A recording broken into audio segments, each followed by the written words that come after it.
sei esse pequeno.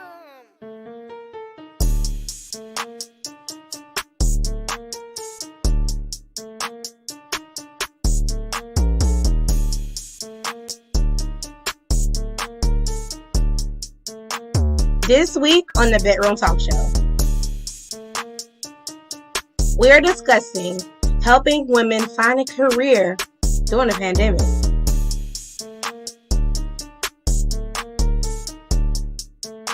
With your host, Crystal J. And this week, our guest is Ebony Johnson. Stay tuned.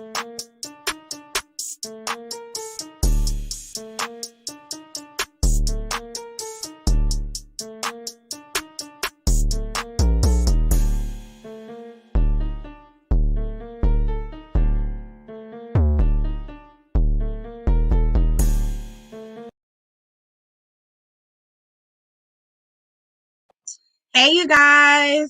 I'm back and welcome to the Bedroom Talk Show. It's your girl, Crystal J. Today, we have a great episode from our women and just small businesses in general. Today, I'm interviewing Ebony Johnson, and she's going to help us get into funding for our businesses, and we're going to learn how to get a job. Are you guys ready? Make sure you stay tuned. Make sure you share, like, and don't forget to subscribe to my channel as well. Hey, Ebony. Oh, hello. How are you?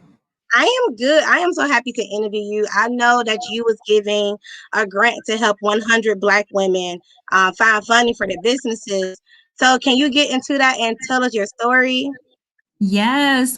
So I just won a $5,000 grant from Crevassier and the National Urban League, basically to help 100 Black women to get employed. So please, contact me, reach out to me if you're wanting to get employed, need help, going to that next step or transitioning in your careers. And basically, that's my commitment. I am certified to help people find federal jobs, to help military spouses, to help veterans, and also to help students transition from college into careers. So I definitely am the person that can help you connect and get the job. And I also do outreach to small businesses to help them find access to grants and funding.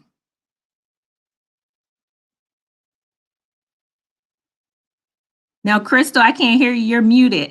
I'm sorry, you guys. I did have a few questions, and if audience, you have any questions for her, feel free to chime in. Ask her as many questions as you want to. You got us for an hour. I'm trying to work on my timing, you guys. I know I go over sometimes, but let's get right into it. So my question is, how can a small woman business or just a business get funding? Like, where is the first site that we should look for? And I know I have a whole bunch of questions for you as well. So the first thing is to start your business right. So I did develop, based off of you and other people that I've talked to throughout the past 2 months, I developed a small business checklist that I posted on Amazon, so you could just get your business right from the beginning, as far as your EIN, getting incorporated by your state, making sure that you're listed publicly on Yelp and Google and all of the 411 sites. Also making sure that you get your Dun and Bradstreet number so you can go after those grants and contracts, and making sure you have your business phone number, your business address, and just making sure that foundation is laid right. Then you go to part 2, as far as trying to pursue funding or different opportunities. But first, you must have your structure right. And if you have issues regarding your structure or just don't know how to figure it out, you can always go to free resources, which is the SBA.gov. You can do SBA.gov local resources. You can go to SCORE to get a business mentor, and also the Small Business Development Center. What they do is they'll talk you through the whole process, as far as startup funds, your business plan, how to identify funding. And the SBA does provide funding for small businesses. So they'll help you to identify ways that you can structure your business so you can successfully get that funding. Other ways definitely are, you can do the angel investments or venture capitalists. You can also do crowdfunding, like get everybody to donate and support you. Of course, you can self-invest, which many of us do, bootstrap and use our own funds. You can pull out from your IRAs and your retirement savings. So you have like multiple ways that you can fund, but the foundation is really how your business is structured. And then think about how you're going to earn revenue. So if I'm going to give you $100,000 check, how are you going to earn revenue to either pay that back or, to make me look good? So that's the big thing, is how is your business going to be earning revenue? So making sure that money is coming in.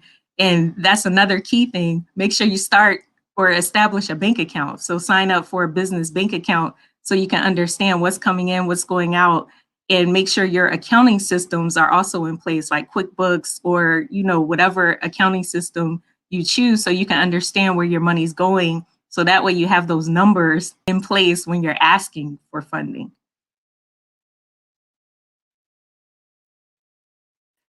You know what?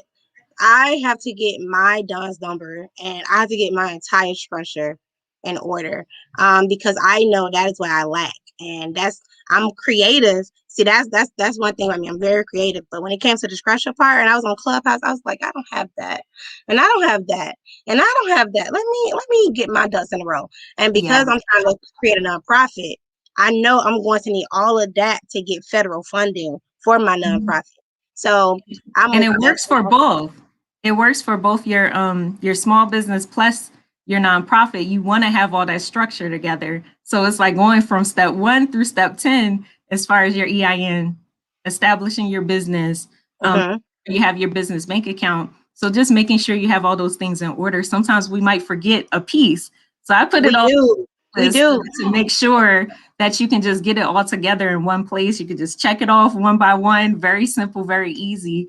And I have to get your checklist because I'm gonna need that. Because I be on Clubhouse and I'm like, all that don't make sense. And is that right? Because everybody on Clubhouse, they the guru, they're an expert. And I'm like, I don't think everybody know what they're talking about. Like, let me give somebody who's certified and they know what they're talking about.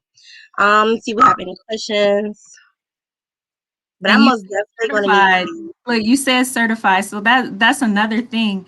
Is I'm all about helping other businesses. So the Small Business Development Center and SCORE, they will provide you with a mentor, so that way you get started right, and you actually talk to people that have been successful in the business.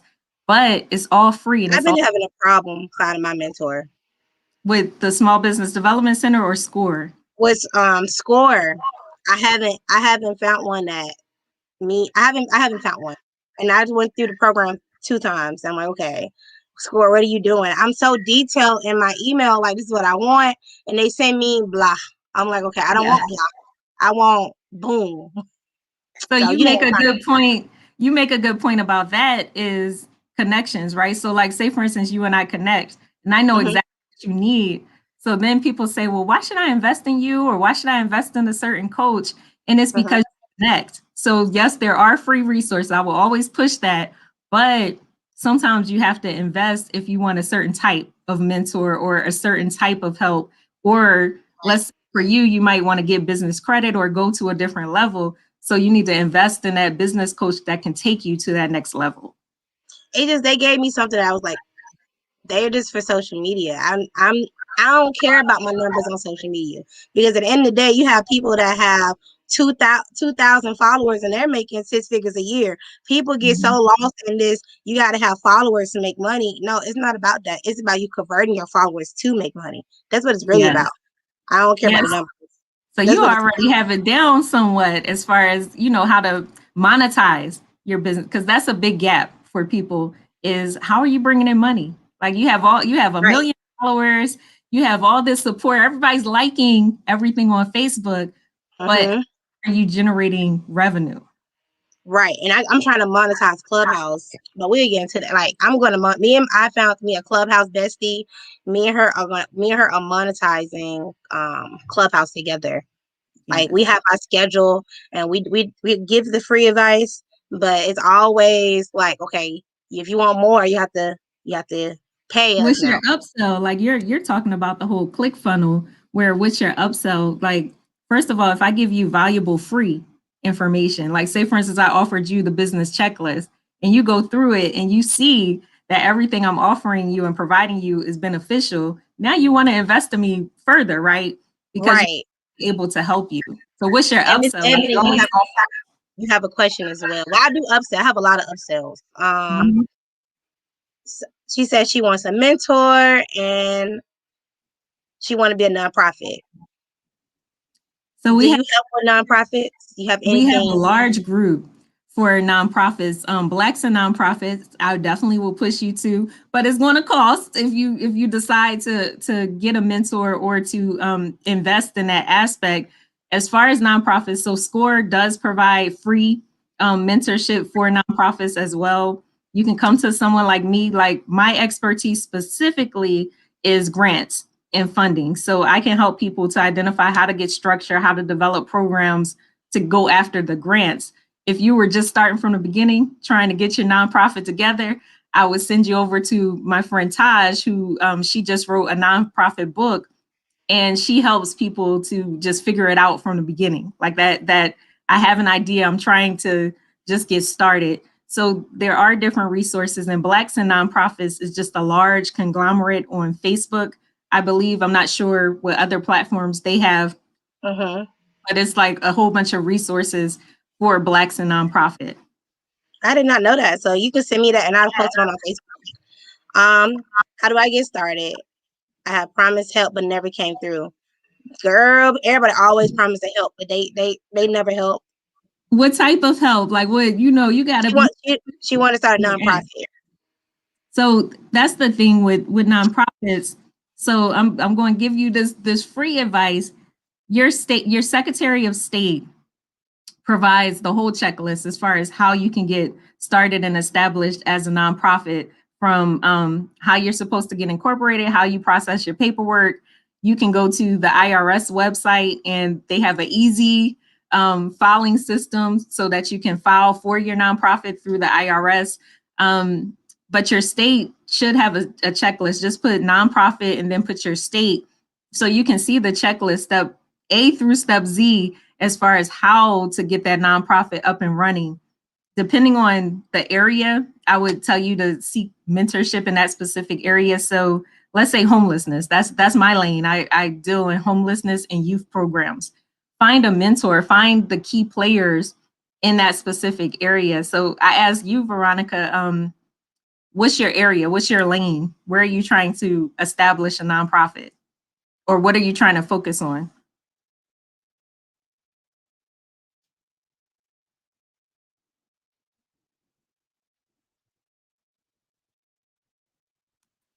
The moment you said it, I did go to search that, and Mhm. I did find something for her. So I did post in the comments so she can look at it. It did have a checklist, so that is good for Mhm. her and me. So if you are trying to start a nonprofit, um, check this website out. I just found it when I googled it as she was talking. So hopefully she come back with some more questions. Okay, here And she goes. the nonprofit foundation. So just a couple of things to help you. You can look at the nonprofit foundations in your area. So the nonprofit foundations actually will help you as far as identifying funding, private donors.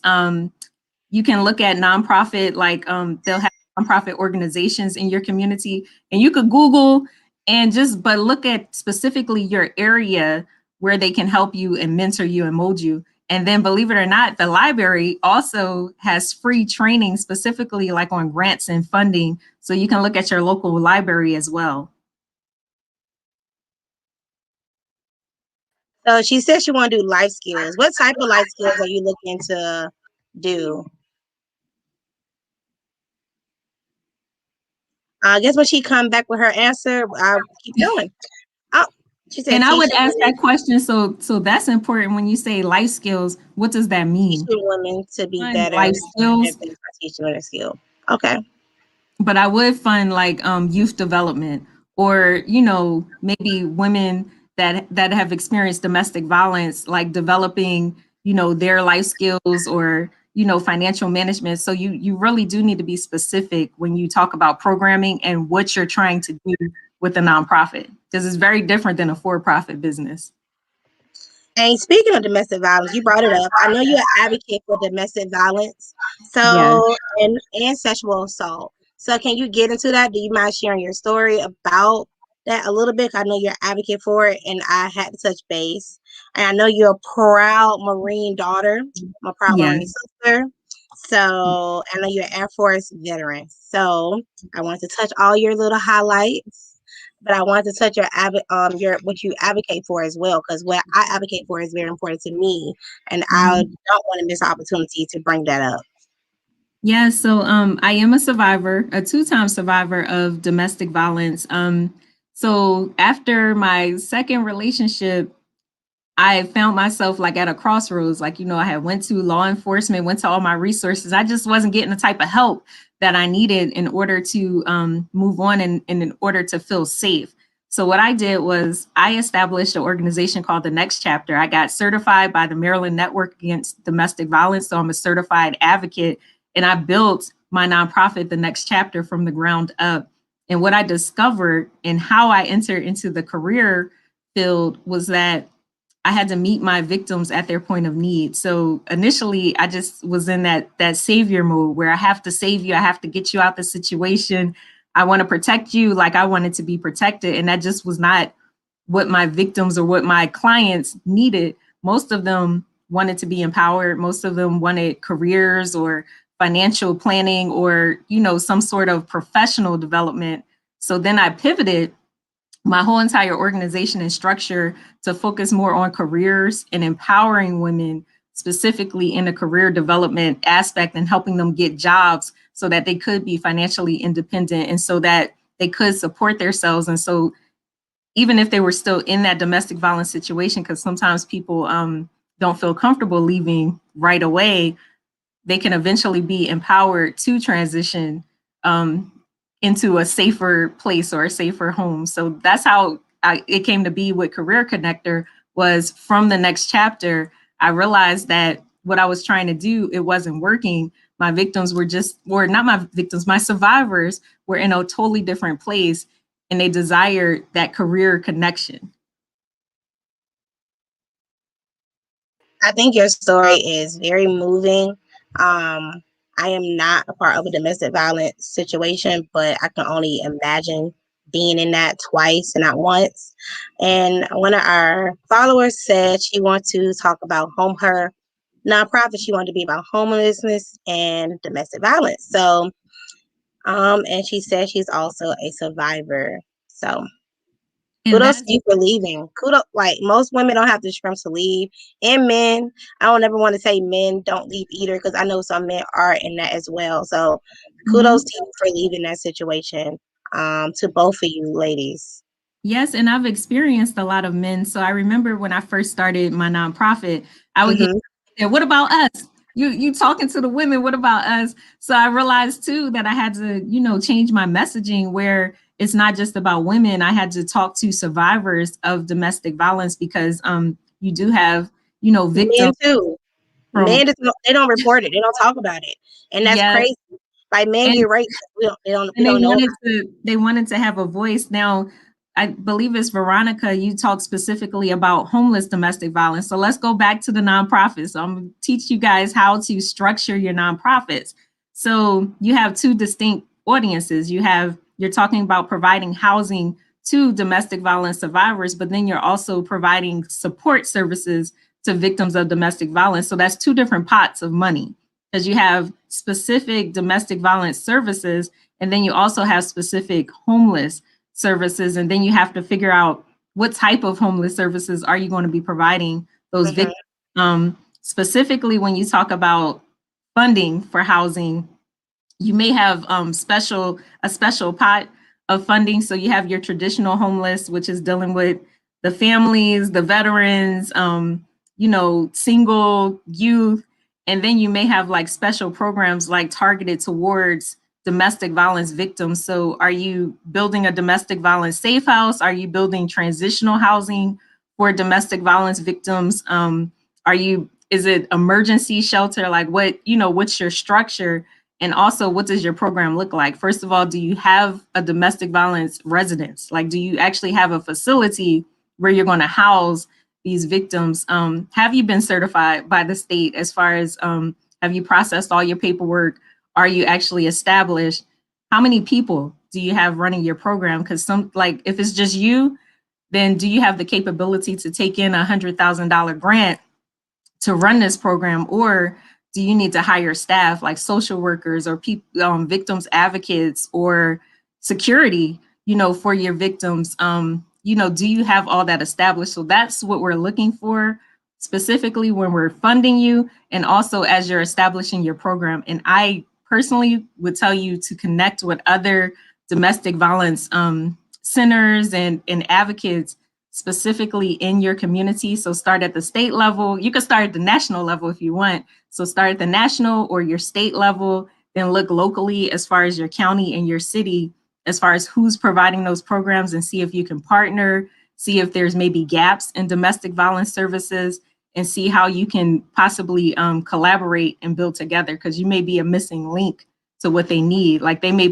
be providing domestic violence services, but they don't have housing. So you may be the piece to their puzzle, but you have to connect and talk to them in order to find out that information, and possibly you guys can submit for funding together. Because we, for housing and homelessness, we have a continuum of care. So it's a partnership, not just one entity providing services.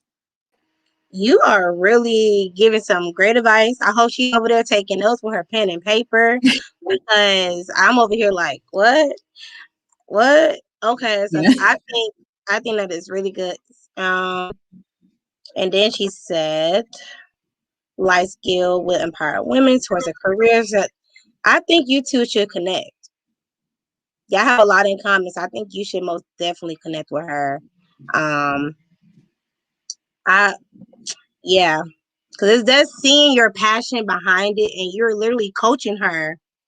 And yes, and she just developed a program. So you remember, right, it out with life skill. And this is the thing, you know how sometimes people get frustrated and you say, I didn't ask 20 people for help and nobody is helping me. So you just need that right person.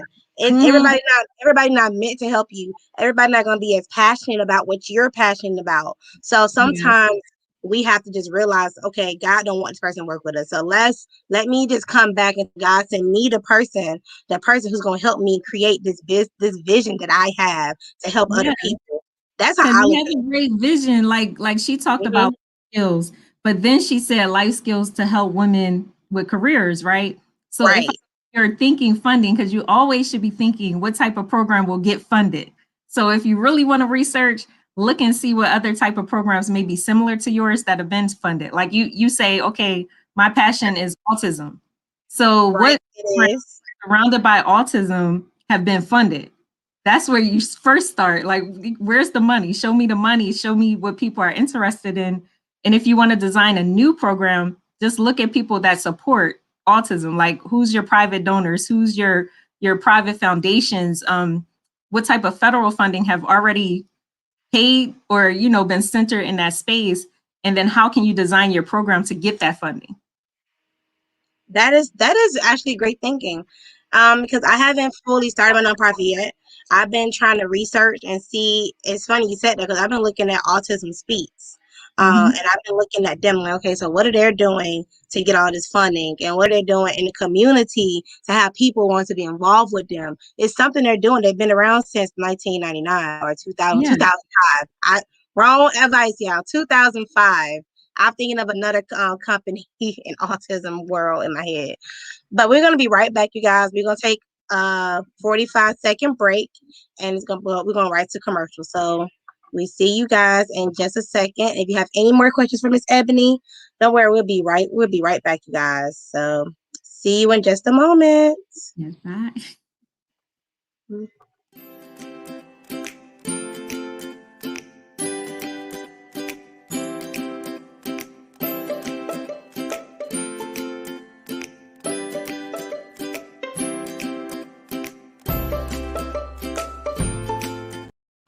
Hi, my name is Crystal Jordan, and I'm not sure if you're aware, but I am dropping a coloring book based on autism, yes, and it's called Just Like You. I want to bring awareness to autism, which is a social disorder. And with that being stated, my son is my inspiration. The name of my new brand is called Zachariah's World. I cannot wait to share it with my friends and family. I cannot wait for you guys to get this coloring book in hand and share it with generations and be able to teach your kids and they teach their kids about autism. Yes, autism. I think it's something so amazing, and this would be a great way to share it at schools, hospitals, doctor offices, even dentist office. Why not? And even the library. So if you're all into supporting me and my son, please check out Just Like Me, coming soon. We're back, you guys. I got a little commercial break. Thank you.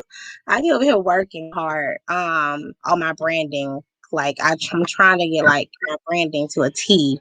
Like I'm trying to separate each brand. Each brand has its own identity. So I'm trying to make sure the colors are different.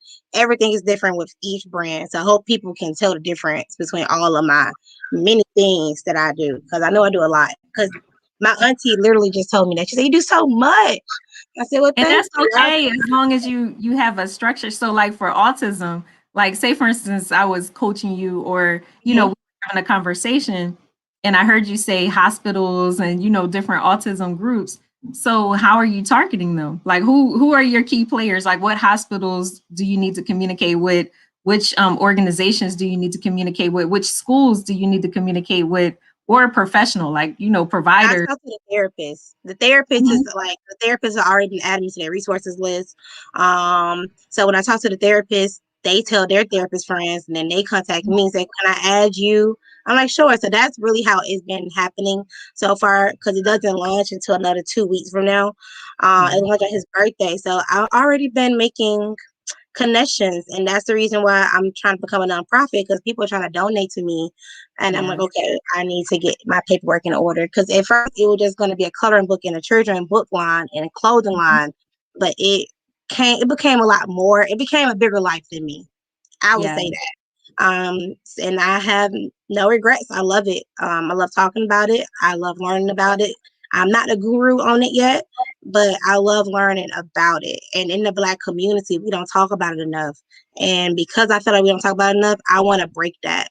I want to break that mold. And I want to make sure that people know it's okay to talk about your kid having special needs or having anything wrong with them, because it's nothing wrong with them. It's just the society way of thinking. So that is my goal, and I'm trying to break it. And yeah. And I think Toni Braxton was like one of the first celebrities to really kind of highlight, because her son has autism. So she was like, no, it was either Holly Pete or the lady. Your son also has autism. Mm-hmm. Holly Pete. What's the other one? She played in Martin. Gina. Was it Tisha Campbell? Tisha Campbell. Tisha Campbell was first. Then Holly Pete. Then Toni. Toni wasn't the first one to talk about it. No. Now they would be also who I would target, like just to have, you know, how you know, when you're developing like that strategy of who am I going to get to support me, whether it's whether it's speaking out on your behalf, like, you know, being that celebrity voice, I would target them. Tisha, Holly Robinson. Oh, I've been trying. You should see me trying to get. You just see me trying to email them, trying to find it. You just see it. Like I'm going to target Holly Pete and Tisha Campbell. So those two I'm trying to target. Yes, you're strong advocates, but that's, you know, how they say the sphere of influence in your network definitely influences your net worth, but also your support, because you're very passionate. Like I'm passionate about domestic violence. You're passionate about autism, and that's how. And as far as people wanting to give you, because you know, you don't have to seek the money. People are looking for you to donate. That's a good problem to have, right? Because now you know there's a purpose. But then my question to you is, what do you want to do with it? As far as where do you want to go? So you have the book, but then what type of programs would you want to develop, you know, specific around your nonprofit? I actually have an idea. I won't discuss it because it's not in stone, but like I said, people are trying to fund me, and I'm like, wait, I'm not a nonprofit yet. So that's the problem I'm having right now as I speak about it. And I know that for what I want to create a nonprofit for, is a need, is not a want, and it would be a solution to a lot of things. And I have to be ready, so spiritually and mentally, to handle this project that I'm working on. Like I have to be ready because it's gonna be a And lot. there's a team. You need a team. You may need a team like a program director, operations director, people that can help you bring your vision to life. Yes, I do plan to have a team because Mhm. I let go of that mentality. I just can do all by myself. No, I be on Fiverr hiring people. I go Upwork. I'll hire somebody real quick. We're like, can you Yes. do this? I'll hire me a virtual assistant. I can't do it all. I had to get out that mindset to realize that I can't do it all. I Mhm. know you have some more questions, but yeah, I'm actually leave here to career path. At the end, it'll be fully independent to get him clothing, show him. I'm gonna say show them how to dress for work and all of that. I think that is really good because a lot of women don't know how to dress for work. And that's all different programs. So that's the thing is sometimes when we think about nonprofit, we're thinking one pot of money, one grant, and that's not true. So she's describing like multiple programs. So you have your workforce development portion, which is the careers and that development in the career space. Then you also have your domestic violence group. So you're providing services and support to domestic violence victims. That might be emergency like funding, food, housing, different aspects specified to emergency funding. And then you're also talking about clothing. So that a good program to model after would be like Dress for Success, where they're talking about teaching people, first of all, what works for them in a professional space, what looks work for them. You get a portion of donated proceeds. And some programs have people buy clothes, like those, $5 to buy clothes, and then that money goes back into buying new clothes to give to the victims. So that's multiple programs that you can establish, all targeted under that umbrella of your nonprofit.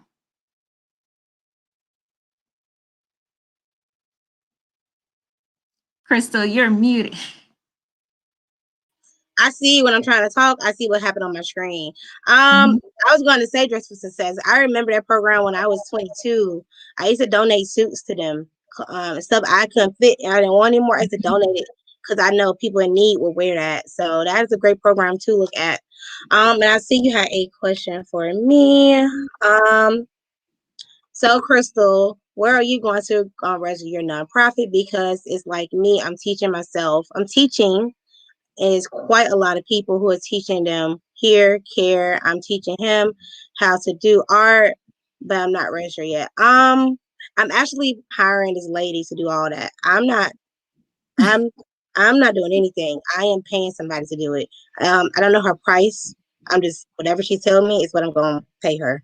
I'm not doing anything. She's doing everything for me because I realize and beginning of this year I do too much and I need somebody else who specializes in that because I can't because very creative and I want to have time to breathe because my son is on a strict schedule and I'm on a schedule with him. So Mhm. I'm paying somebody.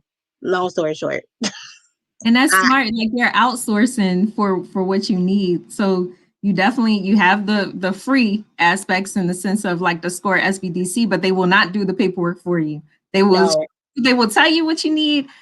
You can look for the checklist on your Secretary of State website, which you saw how easy it was. You type Google nonprofit, it gives you the Mm-hmm. checklist.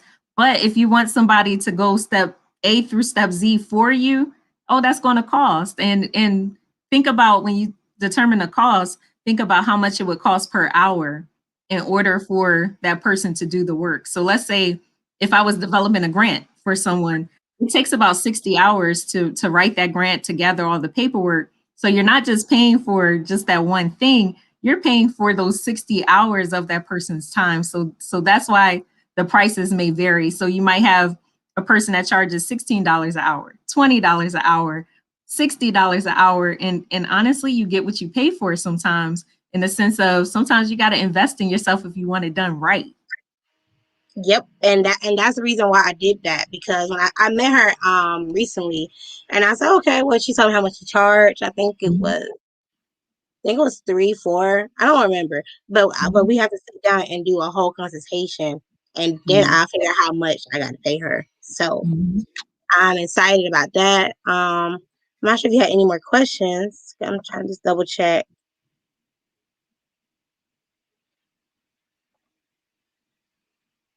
But how can you hire someone when there's no money to hire? Can you get volunteers? If it's a nonprofit, I'm going to say you can get volunteers, but it's also a lot of grants out there too. So that's the thing is you definitely have to be creative on the upstart. So let's say like for you, you have people that want to invest in you. The touchy part about that is before you solicit or before you take in money, some states have rules as far as charitable contributions. So many people don't realize that they just take the money and but the thing is there are rules and laws to that and you do have to be cautious, especially as you elevate in a space where you're getting millions of dollars or even thousands of dollars of donations. The thing is we have to stop operating from a place of emptiness. So when you're starting a nonprofit, that's part of your plan, that's part of your development plan, is how am I going to fundraise and how am I going to get this money. So you can start at home, like you can start to see what type of resources you have personally, what do you have in your bank account, but that shouldn't be the only answer. Then you have to think about, well, how am I going to crowd raise possibly and get the funding? Facebook has a great program where you can sign up to get, donations and you see how like on your I birthday, didn't know that. Are you everybody, talking about the nonprofit part? nonprofit, Oh, I knew that. Of course. but Oh, yeah. like say for instance, for your birthday and you say, everybody give me $20, but just think about what you could do with that specific money. Or, you can go like GoFundMe, the different crowd funding campaigns to raise the seed money and resources you need for your nonprofit. You also can consider partnering with other nonprofits. So if you're operating in a place of domestic violence, go to like the Family Justice Center, who's like an umbrella for domestic violence resources, and say, I want to provide these services. Can you identify funding or do you have any grant funding or money in order to contribute or support? Or let's say like emergency assistance. So that's something important right now, like rental assistance, utility assistance, and various types of emergency assistance for COVID. They actually were soliciting for programs to provide that service. So if you were in that space, you could possibly be that program. So they're giving you funding to provide that support service to victims of domestic violence or people that are experiencing emergency situations during COVID. So there are ways to get funding, but you really have to be creative and develop a strategy to get that money in. And then if you talk about like grants and funding, nobody should be given their time for free.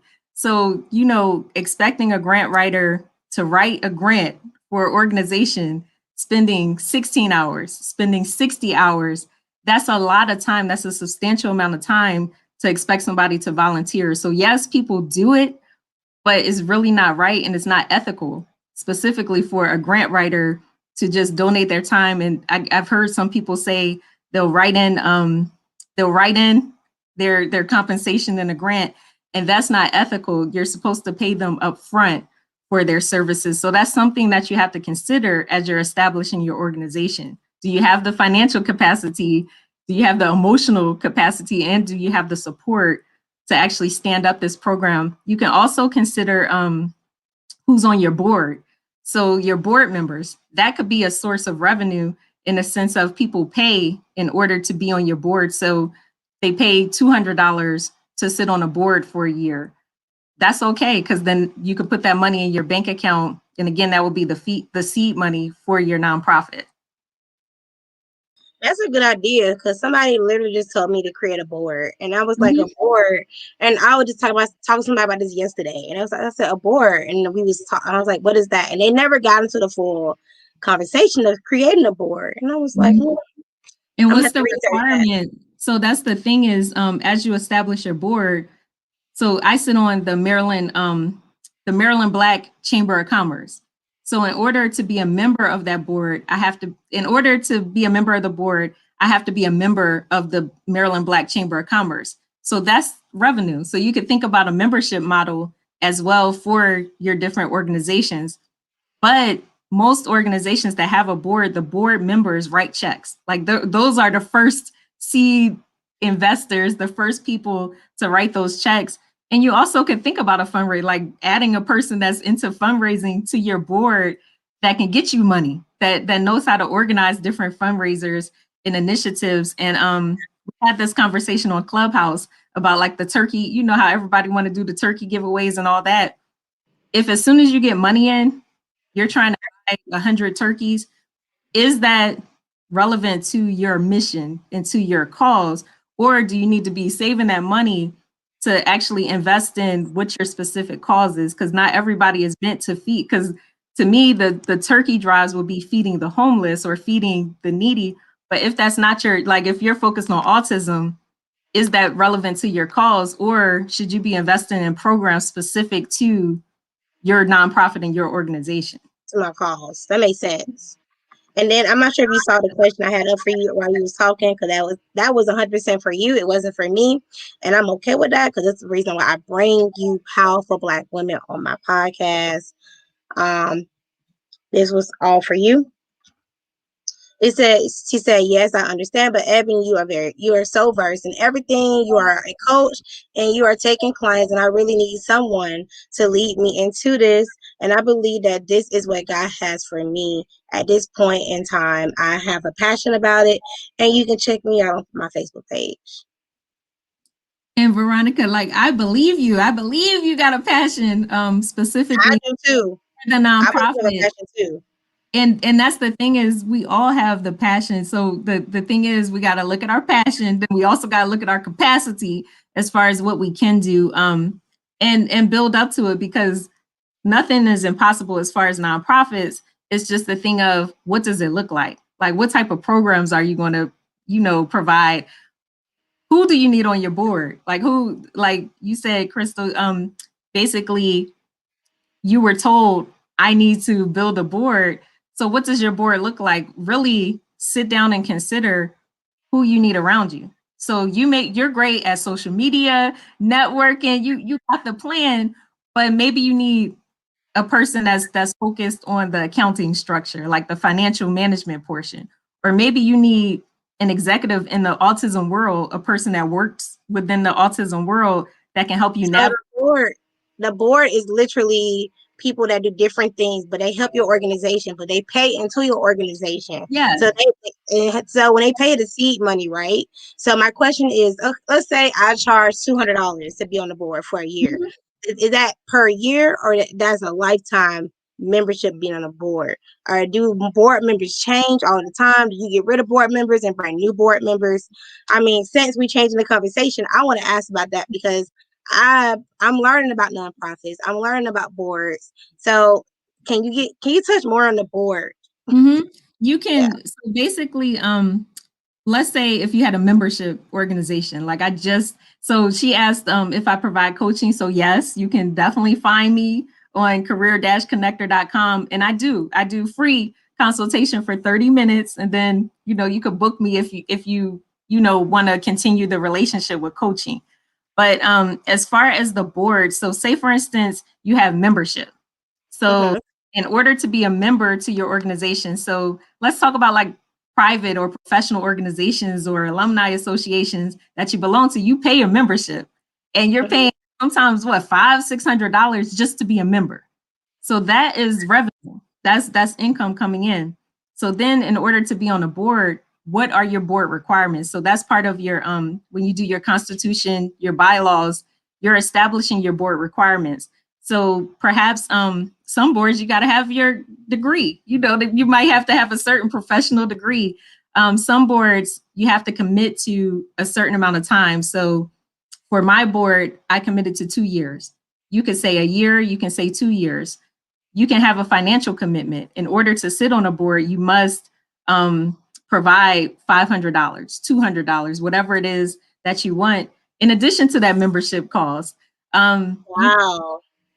You can vote on a board because the board can have a foundation where it's the treasurer, because you realize you got to keep minutes, you should be having meetings. So you need a recorder or a secretary. You need the president, the vice president. or the chair and the co-chair, depending on how you list it. You need like you might need the web developer, you might need the treasurer, that's your money person. So you can think about what's those key How I want to build it and and how I want as far as the advisors. So if you're going into the autism space, you want people in the medical field.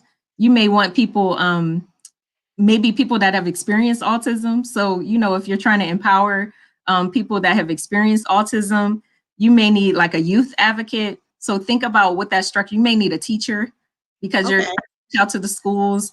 So what does that look like? And then seriously go after those people to sit on your board. And I don't believe in board members being family and friends because that could be conflicting. So think of professionals in that environment that can support you on your board. And also for many of the nonprofits I give grants to, the board hires the people like the program directors, the staff. The board is the one that votes on and hires those specific people. Got you. Okay. All right. I'm most definitely gonna book a consultation. We're live because that was some good information. Because I learned about boards yesterday, so you just filled in that whole gap on what I need to do for my board. Like, okay, I'm not sure if I read this one.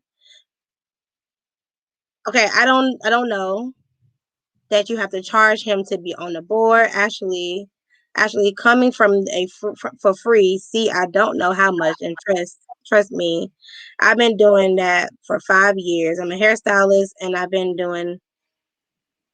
been with, I want to say that person's name, Jose. I'm saying Jose. Jose, feed them hungry for 12 years doing it for the homeless. And see, we don't know what we don't know, right? That's the one thing for certain. You know how we've been doing things for a certain way, like all our lives. But once you know better, you do better. So again, everything that you type out, I can tell you a program for it. So if you're doing hair, say for instance, you do like a certain amount of hair styles for free, you can build a program around that and actually get grant funding specifically to offer those free haircuts and those free hairstyles. So you've been doing it for free all this time, but you could have been getting a grant, so that way you're still providing the services, you're still supporting your community, but you have a specified grant to offer services. Let's say maybe you do hairstyles for the seniors, right? Right now it's COVID. They've been, in the senior centers away from everybody. They might want their hair done, some haircuts or whatever. So you can possibly get a grant or even a contracted position, because even as a nonprofit, you can do contract work to provide those services and COVID safe services to the seniors. So you've sanitized, you've taken your test, you're the only hairstylist going in that senior center to provide that service. So you're still giving a service, but you are getting compensated. The same for if you're doing haircuts for youth or like homeless, haircuts for the homeless. We like a program where we have, we call it Stand Up for Homeless or Stand Down for Homeless. And you'll have all the homeless providers in one space offering haircuts, clothes, showers, medical services. They get a grant funding for that. So then you can pay each of the providers for their specific portion. So you're still giving, because we have to get away from the thing of if I give, I don't get compensated, because that's still your time. And then when you talk about people sitting on your board, it seems crazy, right? Like, oh, I'm paying to sit on a board, but that's a typical model where your board is really invested in your organization. Your board is helping you fundraise. So it's not just Crystal fundraising for the organization. Your whole board is responsible for generating the funds and helping make sure your organization is financially stable. Okay. Do people on the board get paid after they pay into your nonprofit? So it depends on your structure. So typically, it's all about the structure. Okay. Typically your board is free. Like typically your board is not getting compensated, but you pay your staff. So if you're structured, like I review grants for multi-million-dollar corporations, and I'll put this plug out. You can see all of their financial records. You can pull a 990 for every single major nonprofit that makes over a certain amount. You can pull their 990s. There's a database called the Foundation Directory Online, which is free through your local library. You can go to your library, sign up for a free library card, access the Foundation Directory Online, or FDO for short, and you can look up every single grant, every single funder, every single organization that's received a What's the grant. name of it again? It's called It's the found. Foundation Directory Online. And so you have to pay for it if you just look it up. If you Googled it right now, they may have like, paid services. But if you go through your local library, your free library. So I live in Maryland. I go through Enoch Pratt Library. I get a free library card, and then I access the databases and look up Foundation Directory Online. I found it. I see it. So you see, so everything I say, you could go back and kind of like fact check, but from Foundation Directory Online, and I have like a training. So again, you could book me, like I will go through step 1 through step 10 as far as how to access and what you can find. But you can look up autism and look at any grants or fundings specified to autism or organizations that focus on autism. It'll help you design your programs, but also you can see where the money comes and goes, and you can look up Follow the money and follow the numbers. proposals, so you can see like what proposals are coming up. And then it also lists like the board members. So speaking of board members, you can see all the board members of each of these foundations and organizations, because you can contact them and ask them information about like, well, I want to submit for this proposal, or I'm in the autism space. Can we connect? Can we talk? Can you offer? That's dope. I think it's free. I don't see I have to pay anything. It don't say anything about paying. So I'm looking at the site. Well, they offered so the Foundation Directory Online, because typically it used to be where you had to pay, but during COVID they've been offering like a lot of free support and services, and it is cumbersome. Like you have to kind of figure out the site, but once you learn the site, it's priceless, because you can find every single autism organization or youth or domestic violence. You can look up the funders, like who's the grant funders.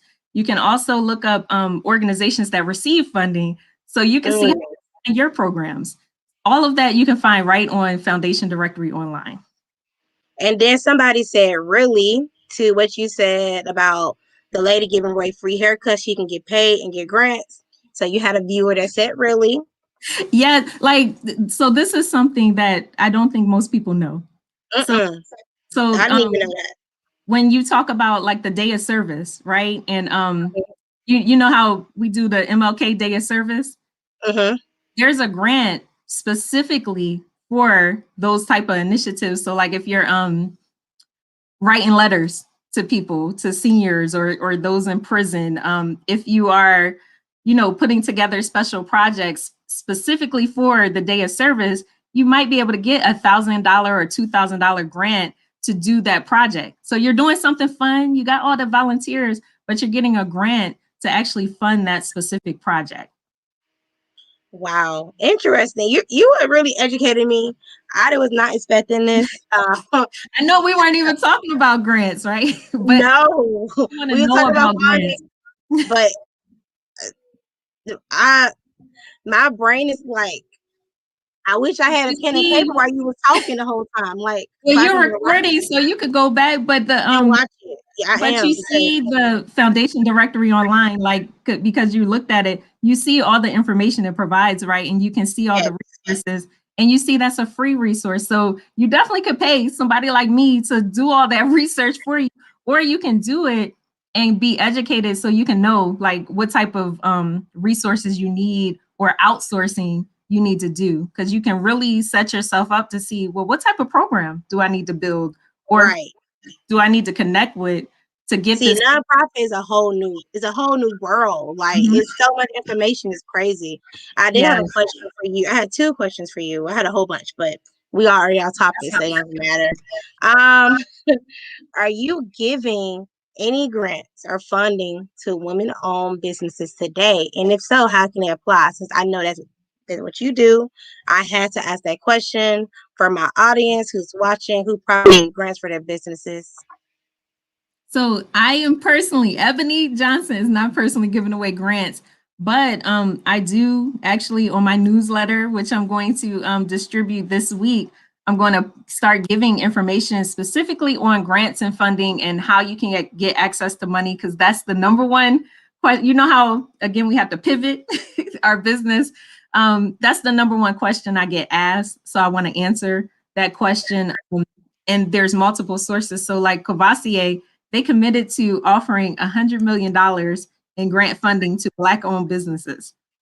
So not just me, like 10 of us, or sorry, I think 5 of us received funding from the Cavassier grant in partnership with the National Urban League. So our business was yoga. It was career development, which was me. It was like a biotech company. So we had like a variety of companies that were getting funds and resources. And one other business, she did grants, like she was a grant person.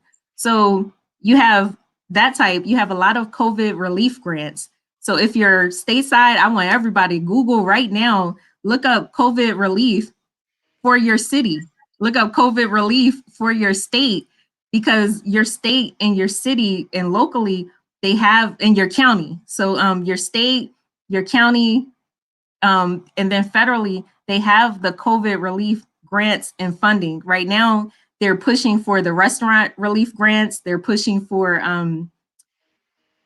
the arts grants as far as providing arts and resources. So they're providing funding. So locally, they have money. You just have to apply. And they also have resources to help to walk you through how to apply for those grants. And this is for nonprofit and for-profit. So if you're a for-profit business, you can apply for COVID emergency relief grants. So just look at it. So it comes up.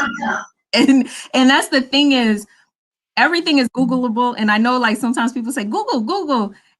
It's true. But I think sometimes you have to know what to look for. So when you look up COVID relief grants, Georgia, or COVID relief grants for me, Montgomery County, you'll see the grants and resources to help you. That's one. Then, of course, the foundation directory online, I just gave you like the plethora of information where you can see all the grants, funding, resources, and then the tried and true grants.gov. Now, but before you even step in that space, you need your Dun & Bradstreet number. So make sure that you go to Dun & Bradstreet first to actually get your Dun & Bradstreet number. And in order to get that, you need your EIN, your business address, your business phone number, and you need to be incorporated through your state. And you spell that website for everybody, the Duns & Bradstreet, so I can type it. DUNSBRADSTREET, Dun & Bradstreet. And what that does, just to educate the whole community, your Dun & Bradstreet number is typically that pipeline to your business credit. So once you get that number, you start popping up for your business credit. Sometimes even before that, because if you've applied for like the PPP EIDL loan, you know you're already on a radar. Once you open a business bank account too, typically you are targeted and you have started your business credit. But with the Dun & Bradstreet number, you'll also see like that's that tier 1 level, like getting your business address, getting your business established, like with your phone number, getting your DMB number. Then you apply for your tier 1 credit, which will be like Quill or Uline, like the office supplies and all that stuff, because they'll report to the credit bureaus. Because you have Paydex, which is under Dun & Bradstreet. You have Equifax, Experian, TransUnion. They actually report business credit. But you have to know to look up your business credit and really understand your business credit to even know that. Many people don't know that they have business credit, but your business credit is separate from your personal credit. Now, for some like loans and credit, you may have to showcase your personal credit with your business credit. So you may have to, like for the PPP, let's say you have to have a 575 personal credit score with your business credit, but that's not always the case, because once you get established with business credit, you may be able to just get business credit that's not even related to your personal credit. And that you need business credit for your nonprofit and your for-profit. Again, for nonprofits, you may have like expenses and and needs where you may have to get a loan. You may have to get, if you're talking about getting a homeless shelter, you may have to get a mortgage. So you need business credit for both. That makes sense. Because I told you that's what I gotta work on is my structure and my me building my business credit. Because I didn't know it was such thing as business credit until I'm not gonna say Clubhouse. I'm not gonna give Clubhouse that, but I learned that a while ago and I didn't know how to go about it. So thank you for the gems, and I've been dropping it right here as you've been talking. Somebody asked about the PPP loan.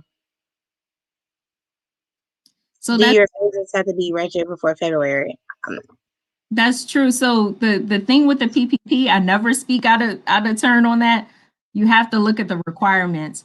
But the thing is, the PPP loan is not the only way that you can fund or get support for your business. So that's why it's important to look up like COVID relief grants or COVID relief funds or COVID relief loans specified to your area, because there may be funding and opportunities in your area, especially if you support COVID. Like, you develop masks or PPE gear, there may be like funding specified to your business or organization. So you really have to, stay in tune.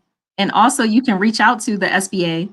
So look up SBA local resources, maybe the Women's Development, the Women's Business Development Center, and just talk to them and ask them specifically if there's resources or funding or what you need to do to get started in your specific business. Francis, you have any more questions before we get off? And I was trying to type that last resource you just said, so I just put it in the comments just in case anybody needed it. I think you have a new client, and she said, "Ebony, you are my coach." So, yes, ma'am. Yeah, y'all have a lot in common when it comes to domestic violence.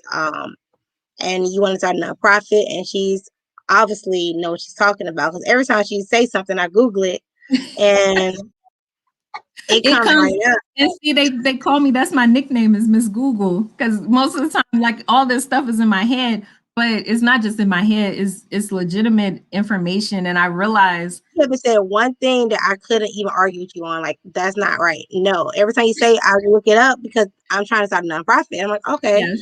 It comes right up. I even put the grant website on here, whatever you said, I put it in the comments for the Foundation Center. And it's not, you're right, it's not free. You have to pay for it. But that's the thing is, when you go to them directly, you got to pay, right?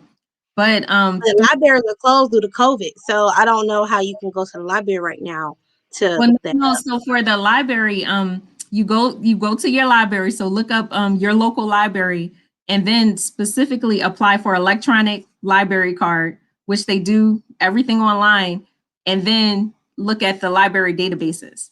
And the foundation directory online is accessible. So traditionally, when it's not COVID, what people can do is they have to go physically into the library to pull from the foundation directory online. But because of COVID, they've opened it up for free to allow us to access it from from home, but through your library's website. Okay, so I can go to my local library, sign up for whatever card. Your electronic. And I can pull from the foundation directory online. My research that way. From the library database. So that's the thing. You could pay, like, in a lot of large nonprofits, they would have the budget to pay the foundation directory online. You have GuideStar, but if you want to do it the free way, because we're trying to save some money, right? Get your electronic library card. Access. I didn't know that was a thing until you just said it just now. Like, like what? Electronic library card. But again, that's why I'm here to help. And that's the whole thing about sisterhood and mentorship. And again, I do believe, like, I am certified as a coach, the International Coach Federation, but I believe in coaching ethically. Like, in order for me to get you to trust me, right, I have to be able to give you something. So, a lot of times people, automatically just write me a check, book me. But the thing is, what am I giving you? What type of value? You have to pour into me. And you know what, Veronica, you said I'm sewing and giving mass to school. I know what she's about to say. You could have got a grant for that. You could definitely get a grant, but that's the thing is, Miss Veronica, I want you to really think about how you can set up your programs in order to get the funding. So instead of operating from a place of, emptiness, think about how you can monetize, where if you're developing mass for a school, okay, is there a grant or funding? Because you can go, because the school can also apply for grants and funding. And remember, they have the weight, they have the years behind them. So it's the same for you with your books. The school has the time and the longevity, and they can write you in or write a grant for you, and they would hold the weight. And then you would be in partnership with the school for that grant funding. So if you're talking about mass, how many mass money does it cost? And are they providing funding for PPP or emergency equipment specified to children? Because that makes sense. Mm-hmm. I had a school contact me, and they're buying a whole bunch of things from me, and they probably wrote me in their. That makes They wrote sense. you in their grant program, and that's why I asked you. Remember at the beginning, I said, "Who are you targeting?" So if you're targeting schools, just list out all the schools that you want to target, and just send them. I have these books. I'm willing to offer, XYZ amount of books to your school specified on, children with autism.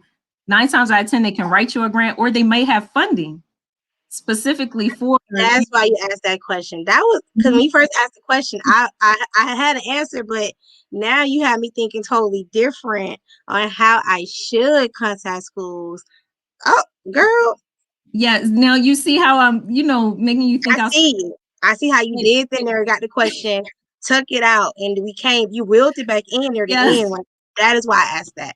Because when you said that, I was like, that's probably why that school I got a school in Texas, and I'm like, Yes. that makes sense. And then you can Okay. target other schools. So even before you even publish your book, you already have, schools. So that's the thing, is that can be your target. And it's okay to limit it specifically to schools and target them, but you got to think they already have funding, or they can find funding for you. And it's not something you have to, you're not digging in your pockets.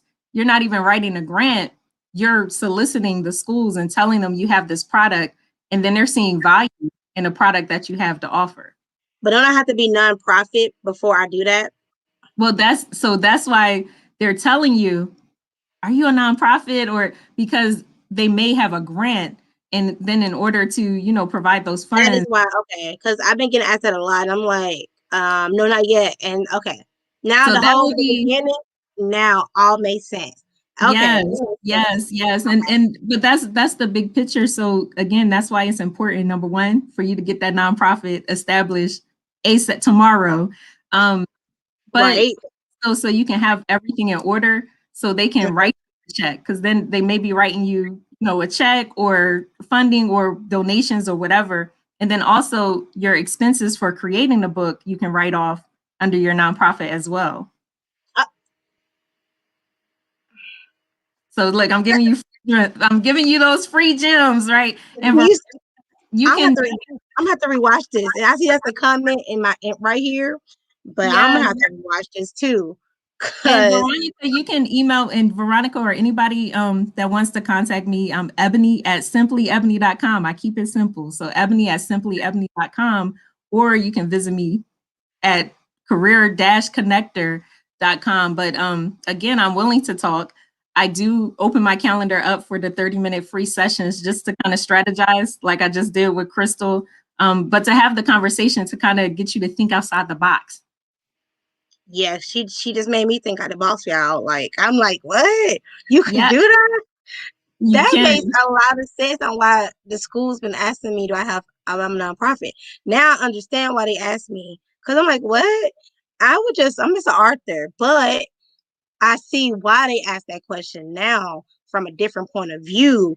I see the full picture. Because So they now, want to write you the check. They want to support you. And that's the thing is, again, you got to think about it. You can speak at schools or conferences and all that. A lot of times for the conferences, they're going to try and get you to speak for free. That is normal practice. But what you do is to buy your books. So you get them to buy like a certain amount of books. So you're doing nothing for free.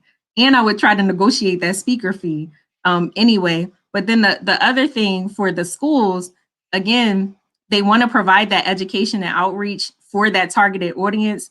So as a nonprofit, the schools will be able to, write you those checks, buy the bulk books, and be able to support your organization. Okay, I'm gonna have to rewatch this because Mhm. you dropping so many gems on me. I'm like, well, okay. And I actually agree with. I'm sorry, the comments move so quick. I agree with this comment. I'm gonna have to rewatch this. I agree. I'm gonna have to rewatch this myself. No, we setting it off for the first, February 1st, Black History Month. So I wanted to make sure we set you off the right way. You did because you dropped so many gems for anybody who was looking to start a nonprofit. They should have like, oh, that's a great idea. They should be taking notes from this. Yeah, I build told your you my podcast program. is so different. It's not just sit down and talk. No, it's a little bit of education, then sit down and talk. It's everything. My Mhm. podcast is everything. Yeah. I wasn't ready, y'all. I wasn't ready either because if y'all see my questions I have for her and based off this, you'll be like, that's a whole different episode. But and I would say thank you to Miss Ebony. The other one was how much does it cost for someone to do a nonprofit? I Ooh, heard it costs 900. Are you you're talking about talking about if you're trying to self-finance, again, you go through your state because I won't misspeak. Go to your state, just look up your Secretary of State or look up your state how to establish a nonprofit, and it'll give you step by step, like all the cost of funding. Because the IRS has an easy form that you can probably complete in like 15 minutes to request a nonprofit, and then you also have the state form to request your nonprofit. You should have like your bylaws and your constitution in place, your board in place. It'll ask you for board members as you're filling out the paperwork, your EIN. So there's steps that are required. And then it is a financial cost to do it yourself. But then you also can invest in a person to actually do all the paperwork and file and incorporate. Like you can contact an attorney, you can look up establish a nonprofit specified to your area because you want people to focus. You also can go to LegalZoom. So that's another plug. LegalZoom will make sure all your paperwork is legally compliant for a low cost as well. I'm telling you, you dropping so many gems. I don't think my audience was ready. I know I was not ready. You just got me. We didn't know what we were going to talk about, but no, I'm glad because we started with careers, but again, we pivoted profits, and that's typically how conversations with me go. Most people are trying to start businesses, nonprofits, and again, you see how like you have a purpose. Like my purpose is just to get people jobs, and then it pivots because people are hungry to give back and start their nonprofits and get the funding and start their businesses. And I want to help as many specifically Black women as possible to succeed. And there's nothing wrong with it. When you told me that your goal is to help 100 Black women, Yeah. I was like, yes, I got an interview queen because 100 Black women, yes, I'm there. Like help 100 Black women get to where they need to be in life. Yes. So you're the start. So February 1st is the start. So you're the beginning of that process. Thank you. I appreciate you because you got my brain like, woo. I can't wait to get off this live and take notes and figure out my structure, my constitution for her. Girl, you got me thinking. I know this for you. That's what I want to do is invest in someone, but some people are giving some ridiculous price. I don't know if it's the true 5,000 and all of that. 5,000. 5,000 is a lot. Go to LegalZoom. Like, but My that's face. you you don't have to go broke in order to invest in many states. Like if you go to the foundation, the nonprofit foundation locally, many states will help you to establish the nonprofit. I won't say for free because that's not always true, but typically for a low cost to get things done the right way. And she said she's one of the 100 women that you gonna help. So I want to Yes, talk yes. that. Thank you. Thank you so I much. love that. I love that because I don't know about anybody else watching. I have to do this for her. Thank you. I appreciate you so much, Crystal. And I 'Cause appreciate that right there the platform. is just you giving so much knowledge, and it's just like I don't know if anybody was really paying attention to this episode, but because I my first know. episode I was so nervous about, and I was like, I really wanted it to be a bang. I want it to be powerful. It's the first of my first episode of the year. Then I don't want it to be ratchet. I want it to be to help somebody. I just wanted so much for this episode, and you brought my vision to life. Yeah. And you got me over here like this the whole episode. That's why I keep going to the camera like this, like Like, in a wait a minute. good way. Well, I Like appreciate you. Like, first of you're all, I welcome. appreciate you giving me this platform to talk. Again, that's how we do our vision and our purpose.